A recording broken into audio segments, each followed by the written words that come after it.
L'esclavage qu'on tend encore à nous imposer. Nos dévanciers nous ont bien appris une chose.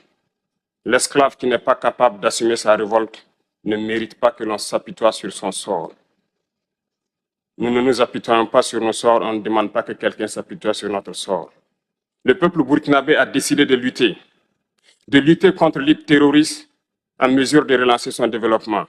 Dans cette lutte, des vaillants peuples, des vaillantes populations se sont engagées à prendre les armes face au terrorisme, ceux que nous avons affectueusement appelés les VDP, des volontaires. Nous sommes surpris de voir les impérialistes traiter ces VDP de milices et de tout type. C'est décevant, parce qu'en Europe, lorsque des peuples prennent les armes pour défendre leur patrie, on les traite de patriotes. Nos grands-pères ont été déportés pour sauver l'Europe. Ce n'était pas avec leur consentement, contre leur gré. Et bien au retour, on se rappelle bien qu'à Tiaroy, lorsqu'ils ont voulu revendiquer leurs droits élémentaires, ils ont été massacrés. Cela ne fait rien donc.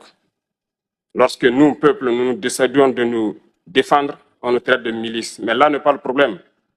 Ce qui est le problème, c'est de voir des chefs d'État africains qui n'apportent rien à ces peuples qui se battent, mais qui chantent la même chose que les impérialistes en nous traitant de milices, en nous traitant donc d'hommes qui ne respectent pas les droits de l'homme.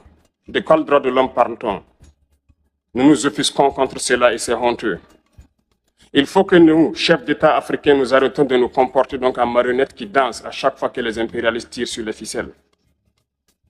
Hier, le président Vladimir Poutine a annoncé donc l'envoi de céréales en Afrique. Nous sommes bien contents. Nous lui disons merci pour cela. Mais aussi, c'est un message passé à nous, chefs d'État africains, parce qu'au prochain forum, nous ne devrons pas venir ici sans avoir assuré, pour ceux qui ne connaissent pas la guerre, l'autosuffisance alimentaire de nos peuples. Nous devons prendre l'expérience de ceux qui ont pu déjà atteindre cela en Afrique, tisser de bonnes relations ici et tisser de meilleures relations avec la Fédération de Russie pour pouvoir assouvir les besoins de nos populations. Je ne serai pas peut-être long, le temps est imparti et très court. Nous sommes obligés de nous arrêter à un moment donné. Mais je voudrais terminer en disant que nous devons donc rendre hommage à nos peuples qui se battent. Gloire à nos peuples, dignité à nos peuples, victoire à nos peuples. La patrie ou la mort, nous vaincrons. Merci, camarades.